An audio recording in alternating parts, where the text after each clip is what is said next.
Hello and welcome to this new episode in which we are going to focus on building the front-end side of our customer management application. In the last videos, we have already created the API using Node.js and Express, and the API connects to a MongoDB database that is hosted under mongodb.com under a cluster there. So in this video, we're going to create a front-end application using Angular. Angular is a very popular framework, and it's very nice to build interactive web applications. So in the last videos, we already tested our API, and we made sure that everything is working as expected. The get by ID, post, put, and delete. So all these operations are already there in place, and we can test them using Postman. So I can quickly do that. So to get the list, you just query the list API customers. If you want to get by ID, you just take this ID and then add slash at the end to target the get by ID endpoint. So it will give you one element. If you want to update, you just need to put to that ID a new version of the same object. Send. Now if we check the list again or get by ID, we will see that the new version is actually updated already to this version. And if you want to make sure that this version is actually the one that is in database, you can always use MongoDB Compass. And in MongoDB Compass, you will eventually connect to the database using the same connection string, and then you can refresh this list. As you can see, my record is already updated with the latest version that I had there. So in order to test the delete, you just send the ID there and delete. Choose the delete operation, then you send it. It's deleted. You can go back and refresh the collection here, and you can see that there is no more items there.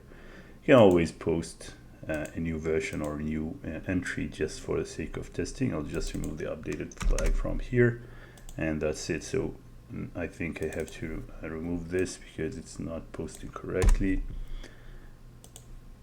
Then we're good to go. We can check that the entry is already added. So now we are going to build our front-end application. So we're going to use Angular. All we have to do is right click there, open in the integrated terminal, and type ng new and the application name.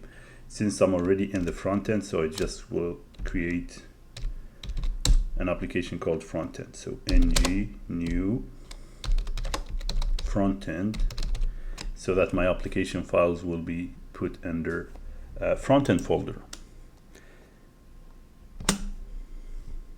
Once you do that, it will ask you a couple of questions like what engine you'd like to use for the styling. So you can stick to the default selected one, which is CSS. Then do you want to enable SSR or server-side rendering? So this is a feature if you want to host your application and you want to make sure that your SEO and all those kind of stuff are pre-rendered for you. You have to enable that. So I can always say yes. Then it will take some time to generate all the necessary files for us. We'll come back once it's done.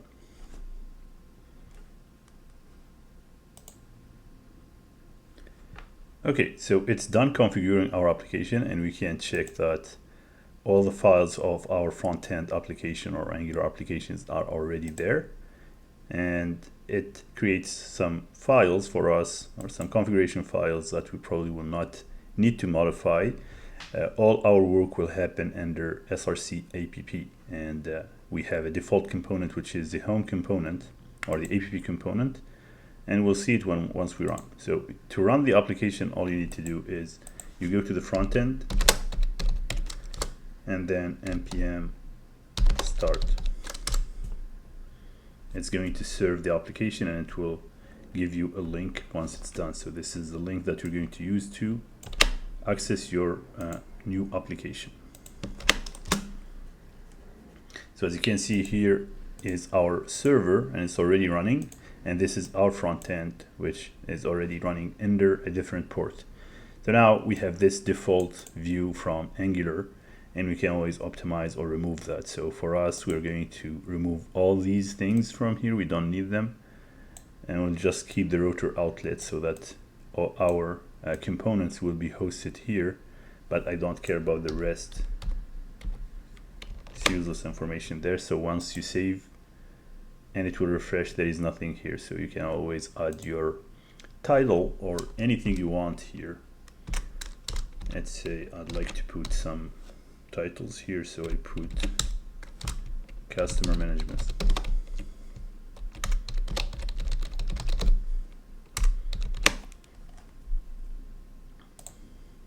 Now we have our customer management title already there. So we are going to start building our front end, and we're going to add the necessary components and route to them. Of course, to deal with APIs or backend, we need to create a service and a model. So we're going to build a model and the service to make the CRUD operations for this collection that is over here. So we want to maintain this collection using a service in Angular, and that service will take care of communicating the information between my components or the front-end HTML content to the backend server, which is my Node.js Express application. And Node.js Express application is the backend part of my application in which we communicate to the database and we manipulate or process the data through HTTP requests. So we'll start building our components. So we create a new folder here called components.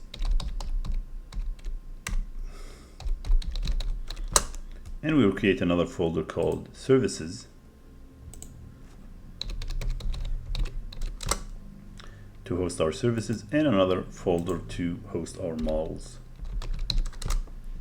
So we're going to build 4 different components.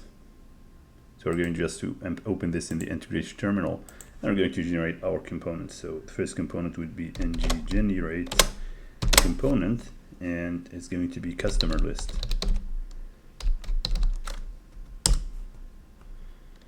As you can see, my components is already generated there, and by default it's standalone. I'll generate the other components: customer create, customer edit, and customer details.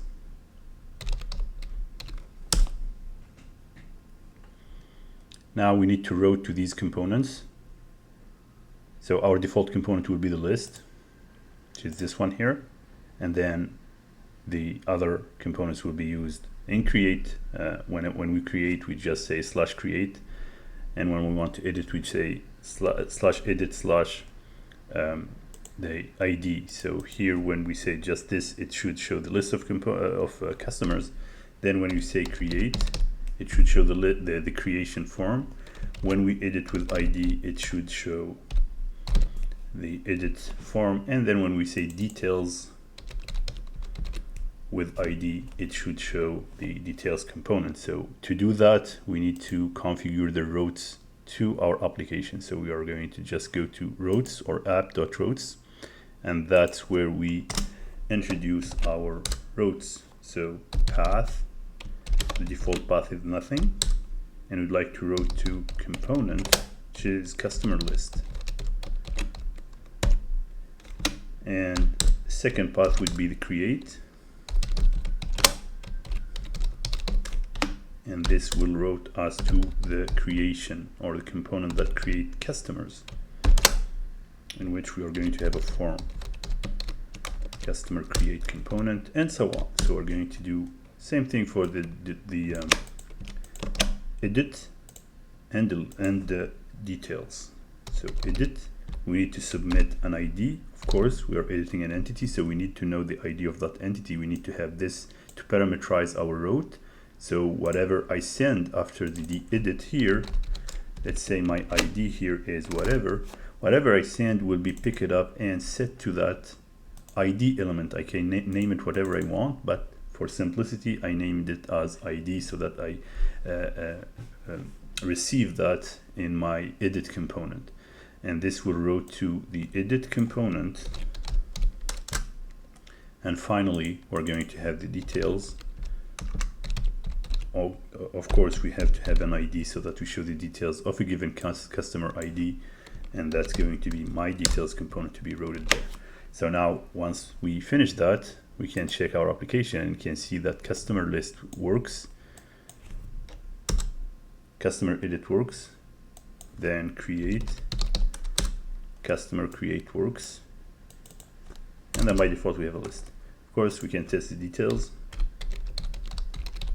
One, and customer details works. So all the components are routing correctly. Now we need to work on the list. Let's start with the list, and then we are going to continue working on the other components.